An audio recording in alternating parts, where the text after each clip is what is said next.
মোচাটা ছাড়িয়ে এই ফুলগুলোকে আলাদা করে নিচ্ছি। এইভাবে এর সাদা অংশটা বার করে নেব। জলে হলুদ দিলাম, একটু বড় মোটা করে কেটে নিলাম। এবার এটাকে প্রেসার কুকারে দিয়ে সেদ্ধ করে নেব। শুকনো কড়াই শুকনো লঙ্কা দিলাম, কালো জিরে দিলাম, রসুন দিলাম, ভালো করে একটু টেলে নেব। শুকনো খোলায় টেলে নেওয়া রসুন, কালো জিরে আর শুকনো লঙ্কাটা দিয়ে দিলাম। সেদ্ধ করে নেওয়া মোচাটা জল একটু চেপে ফেলে দিয়ে এতে দিয়ে দিলাম। নুন দিলাম, চিনি দিলাম, চিংড়ি মাছ দিয়ে দিলাম। এর একটা পেস্ট তৈরি করে নেব।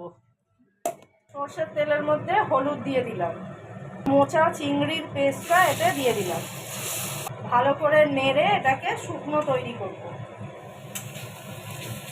এটা একদম ভেজে একদম শুকনো শুকনো করে নেব। চিংড়ি দিয়ে মোচা বাটা রেডি। এবার এটা নামিয়ে নেব।